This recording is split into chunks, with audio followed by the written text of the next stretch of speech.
सदगुरुदेव भगवान की जय हो। श्री सीताराम सरकार की जय हो। श्रीमद् भागवत षष्ठ स्कंद दूसरा अध्याय। विष्णु दूतों द्वारा भागवत धर्म निरूपण और अजामिल का परमधाम गमन। श्री सुखदेव जी कहते हैं, परीक्षित, भगवान के नीति निपुण एवं धर्म का मर्म जानने वाले पार्षदों ने यमदूतों का यह अभिभाषण सुनकर उनसे इस प्रकार कहा।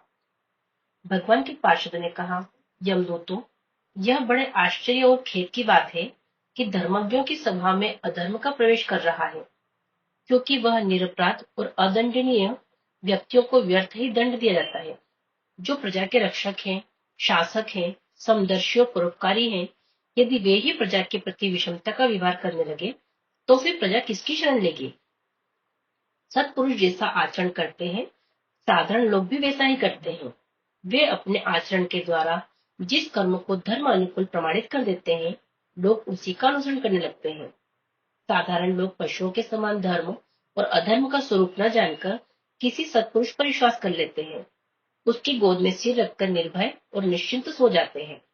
वही दयालु सत्पुरुष जो प्राणियों का अत्यंत विश्वास पात्र है और जिसे मित्र भाव से अपना हितैषी समझकर उन्होंने आत्मसमर्पण कर दिया है, उन अज्ञानी जीवों के साथ कैसे विश्वासघात कर सकता है।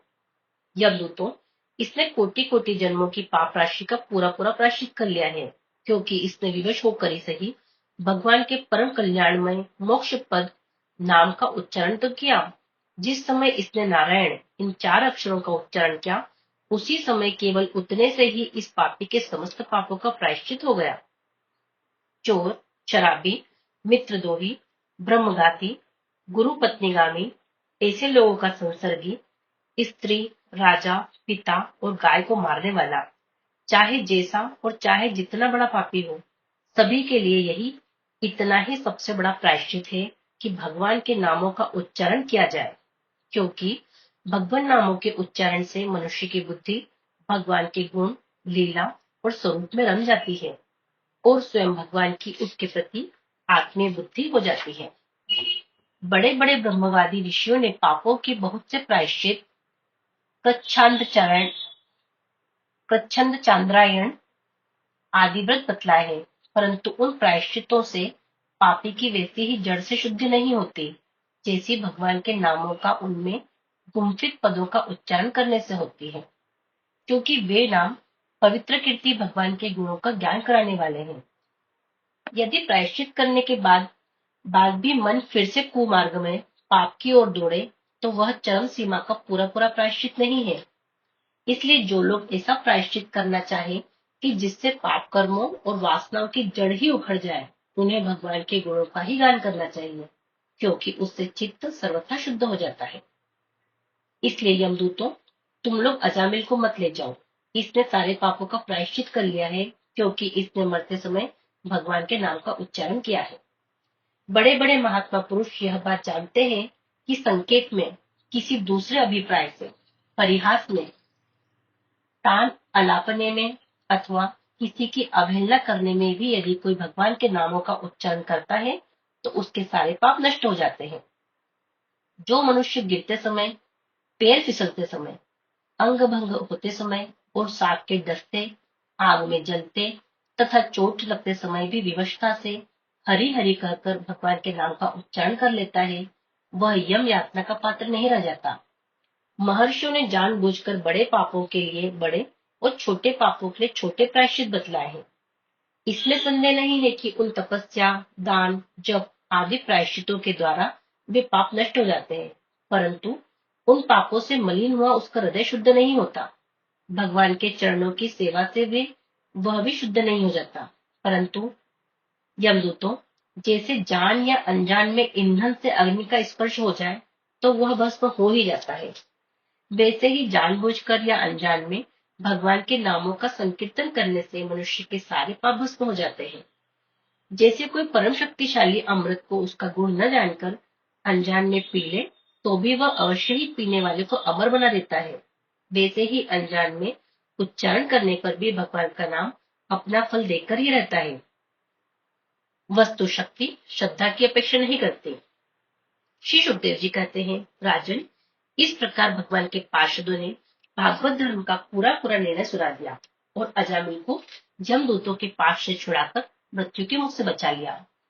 प्रिय परीक्षित, पार्षदों की यह बात सुनकर यमदूत यमराज के पास गए और उन्हें सारा वृत्तांत ज्यों का त्यों सुना दिया। अजामिल यमदूतों के फंदे से छूटकर निर्भय और स्वस्थ हो गया। उसने भगवान के पार्षदों के दर्शन जनित आनंद में मग्न होकर उन्हें सिर झुकाकर प्रणाम किया। निष्पाप परीक्षित, भगवान के पार्षदों ने देखा कि अजामिल कुछ कहना चाहता है, तब वे सहसा उसके सामने ही वहीं अंतर्धान हो गए। इस अवसर पर अजामिल ने भगवान के पार्षदों से विशुद्ध भागवत धर्म और यमदूतों के मुख से वेदोक्त सगुण प्रवृत्ति विषयक धर्म का श्रवण किया था। सर्व पापहारी भगवान की महिमा सुनने से अजामिल के हृदय में शीघ्र ही भक्ति का उदय हो गया। अब उसे अपने पापों की याद करके बड़ा पश्चाताप होने लगा। अजामिल मन ही मन सोचने लगा, अरे मैं कैसा इंद्रियों का दास हूँ। मैंने एक दासी के गर्भ से पुत्र उत्पन्न करके अपना ब्राह्मणत्व नष्ट कर दिया। यह बड़े दुख की बात है। धिक्कार है, मुझे बार बार धिक्कार है। मैं संतों के द्वारा निंदित हूँ, पापात्मा हूँ। मैंने अपने कुल में कलंक का टीका लगा दिया। हाय हाय, मैंने अपनी सती और अबोध पत्नी का परित्याग कर दिया और शराब पीने वाली कुल्टा का संसर्ग किया। मैं कितना नीच हूँ। मेरे माँ बाप बूढ़े और तपस्वी थे। वे सर्वथा असहाय थे। उनकी सेवा शुश्रूषा करने वाला और कोई भी नहीं था। मैंने उनका भी परित्याग कर दिया। ओह, मैं कितना कृतज्ञ हूँ। मैं अब अवश्य ही अत्यंत भयावने नरक में गिरूंगा, जिसमें गिरकर धर्मघाती पापात्मक कामी पुरुष अनेकों प्रकार की यम यातना भोगते हैं। मैंने अभी जो अद्भुत दृश्य देखा, क्या यह स्वप्न है अथवा जागृत अवस्था का ही प्रत्यक्ष अनुभव है? अभी अभी जो हाथों में फंदा लेकर मुझे खींच रहे थे, वे कहाँ चले गए? अभी अभी वे मुझे अपने फंदों से फंसाकर पृथ्वी के नीचे ले जा रहे थे, परंतु चार अत्यंत सुंदर सिद्धों ने आकर मुझे छुड़ा लिया। वे अब कहाँ चले गए? यद्यपि मैं इस जन्म का महापापी हूँ, फिर भी मैंने पूर्व जन्मों में अवश्य ही शुभ कर्म किए होंगे, तभी तो मुझे इन श्रेष्ठ देवताओं के दर्शन हुए। उनकी स्मृति से मेरा हृदय अब भी आनंद से भर रहा है। मैं कुलटागामी और अत्यंत अपवित्र हूँ। यदि पूर्व जन्मों में मैंने पुण्य न किए होते, तो मरने के समय मेरी जीभ भगवान के मनमोहक नाम का उच्चारण कैसे कर पाती? कहाँ तो मैं महाकपटी, पापी, निर्लज और ब्रह्म तेज को नष्ट करने वाला, और कहाँ भगवान का वह परम मंगलमय नारायण नाम। सचमुच में तो कृतार्थ हो गया। अब मैं अपने मन, इंद्रियों और प्राणों को वश में करके ऐसा प्रयत्न करूंगा कि फिर अपने को घोर अंधकारमय नरक में न डालूं। अज्ञानवश मैंने अपने को शरीर समझकर उसके लिए बड़ी बड़ी कामनाएं की और उनकी पूर्ति के लिए अनेकों कर्म किए। उन्हीं का फल है यह बंधन। अब मैं इसे काटकर समस्त प्राणियों का हित करूंगा, वासनाओं को शांत कर दूंगा, सबसे मित्रता का व्यवहार करूंगा, दुखियों पर दया करूंगा और पूरे संयम के साथ रहूंगा। भगवान की माया ने स्त्री का रूप धारण करके मुझ अधम को फांस लिया और क्रीड़ामृग की भांति मुझे बहुत नाश नचाया। अब मैं अपने आप को उस माया से मुक्त करूंगा। मैंने सत्य वस्तु को, परमात्मा को पहचान लिया है। अतः अब मैं शरीर आदि में मैं तथा मेरे का भाव छोड़कर भगवान नाम के कीर्तन आदि से अपने मन को शुद्ध करूंगा और उसे भगवान में लगाऊंगा। श्री सुखदेव जी कहते हैं, परीक्षित, उन भगवान के पार्षद महात्माओं का केवल थोड़ी ही देर के लिए सत्संग हुआ था। इतने से ही अजामिल के चित्त में संसार के प्रति तीव्र वैराग्य हो गया। वे सबके संबंध और मोह को छोड़कर हरिद्वार चले गए। उस देव स्थान में जाकर वे भगवान के मंदिर में आसन से बैठ गए और उन्होंने योग मार्ग का आश्रय लेकर अपनी सारी इंद्रियों को विषयों से हटाकर मन में लीन कर लिया और मन को बुद्धि में मिला दिया। इसके बाद आत्मचिंतन के द्वारा उन्होंने बुद्धि को विषयों से पृथक कर लिया तथा भगवान के धाम अनुभव स्वरूप परब्रह्म में जोड़ दिया। इस प्रकार जब अजामिल की बुद्धि त्रिगुणमयी प्रकृति से ऊपर उठकर भगवान के स्वरूप में स्थित हो गई, तब उन्होंने देखा कि उनके सामने वे ही चारों पार्षद जिन्हें उन्होंने पहले देखा था खड़े हैं। अजामिल ने सिर झुकाकर उन्हें नमस्कार किया।